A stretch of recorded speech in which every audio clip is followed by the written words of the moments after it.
சிவதந்தை தந்த வரதான நினைவின் பிராப்தி. Manifestation of this day. ஓம் சாந்தி. இனிமையிலும் இனிமையான ஞானக்கடல் சிவதந்தை, உங்கள் அன்பின் பாலனையில் வளர்ந்து வரும் ஆத்மா நான். மனித சிருஷ்டியின் விதையாகிய உங்கள் நினைவில் மட்டுமே உள்ளேன்.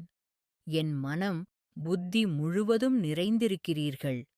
உலகாய படிப்பு, புகழ், பட்டம், பதவி, அனைத்து கவர்ச்சிகளில் இருந்தும் என்னை விடுவித்துக் கொண்டேன். அன்புக்கடல் சிவதந்தையின் நினைவு ஒன்றே எனது பாவக் கர்மங்களை அழிக்கக்கூடிய சிரேஷ்டமான சகஜமான வழி என்பதை ஞானத்தின் வாயிலாகத் தெரிந்தும் புரிந்தும் கொண்டேன். அழிவற்ற ஆத்மாவாகிய நான் ஏணியில் இறங்கி இறங்கி 84 பிறவிகள் கடந்து வந்துள்ளேன். சங்கமயுக பிறவி ஏறும் கலையில் என்னை முன்னேறும் வாய்ப்பை வழங்கியுள்ளது. புரிதலின் ஆழத்தில்தான் என்னை ஞான யோகத்தில் நிறைந்த ஆத்மாவாக முயற்சிக்க வைக்கின்றது. ஆத்ம அபிமானி ஆகி உயர்ந்த அதிர்ஷ்டத்தை உருவாக்கிக் கொண்டிருக்கின்றேன். இனிமையான குழந்தையாக ஆகி நிலைக்கும் உயர்ந்த கோட்பாட்டில், ஞானம், யோகத்தில் புத்தி கூர்மையுடன் அனைத்து விஷயங்களிலும் நடந்து கொள்கின்றேன். தந்தையின் நினைவு, ஆத்மா மற்றும் நாடகத்தின் முழு ஞானத்தையும் தாரணை செய்து முயற்சிக்குத் தகுந்தபடி ஸ்மிருதி பவ, சம்பூர்ண விஜயீ பவ வரதான ஆசீர்வாதங்களை மெய்ப்பிக்கும் சிரேஷ்ட கர்மாக்களில் கவனம் செலுத்துகின்றேன்.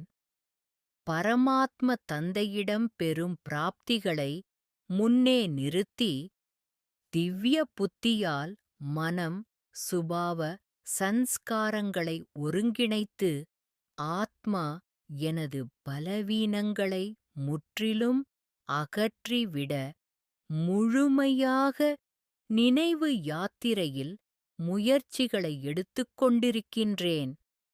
சிவபாபா உடன் இணைந்த நிலையில் அனுபவத்தை வெளிக்கொணர்ந்து தந்தையின் துணையை அனுபவம் பெறுகின்றேன்.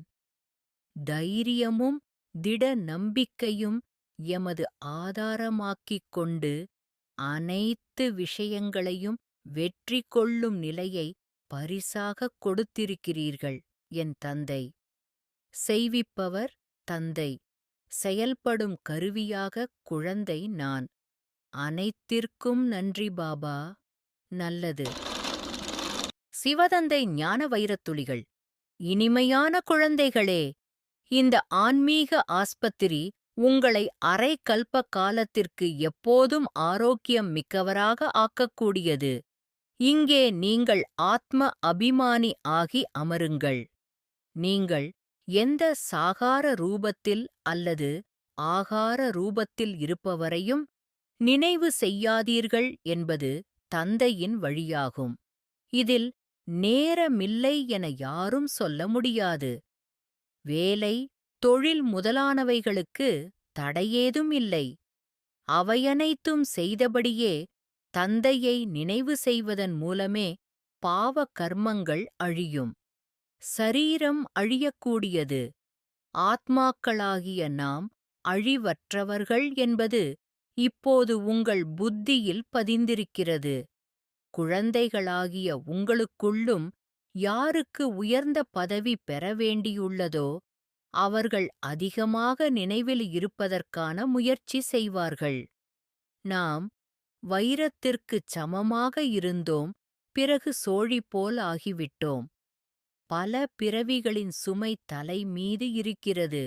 ஏணியில் இறங்கி இறங்கி 84 பிறவிகள் எடுக்கிறீர்கள். இப்போது பிறகு ஒரே பிறவியில் ஏறும் கலை ஏற்படுகிறது. நினைவில் அறவே இருப்பதில்லை. ஞானத்தில் கூர்மை மிக்கவர்களாக இருக்கலாம், ஆனால் நினைவின் யாத்திரையில் இருப்பதில்லை. அனைவருமே அகால மூர்த்திகள் ஆவர். இது அகால மூர்த்தியின் ஆத்மா சிம்மாசனமாகும். தந்தை குழந்தைகளுக்கு புரிய வைக்கிறார்.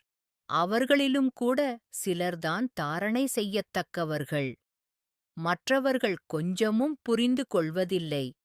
நீங்கள் ஞான யோகத்தில் நிறைந்தவர்கள். உங்களின் வாயில் இருந்து கற்கள் வெளிவரக்கூடாது. ஆத்மாவுக்குத்தான் மகிமை ஏற்படுகிறது. உண்மையில் பக்தி ஒரு சிவபாபாவுடையதாக இருக்க வேண்டும். அவர்தான் அனைவருக்கும் சத்கதி வழங்கும் வள்ளல். ஆக தந்தை சொல்கிறார், இவருடைய அதிர்ஷ்டத்தில் இல்லை. தனக்கு சத்கதி ஏற்படுத்திக் கொள்ள முயற்சி செய்யத்தான் வேண்டும். ஆத்ம அபிமானி ஆக வேண்டும். சிலர் மிக நல்ல அதிர்ஷ்டத்தை உருவாக்கிக் கொள்கின்றனர். முக்கியமானது விதை, தந்தையின் நினைவு, பிறகு 2 இலை, அதாவது ஆத்மா மற்றும் டிராமாவின் முழு ஞானம். பாபாவின் துணையின் அனுபவம், இணைந்த நிலையின் அனுபவத்தை வெளிக் எமர்ஜ் கொணருங்கள். என்ன ஆகிவிடுமோ என்ற பயம் மட்டும் கொள்ள வேண்டாம். தைரியம் வையுங்கள். பாபாவுடனான நினைவு செய்யுங்கள். அப்பொழுது வெற்றி உங்களுடைய பிறப்பு உரிமையாக ஆகிவிடும். நல்லது. மன்மனாபவ.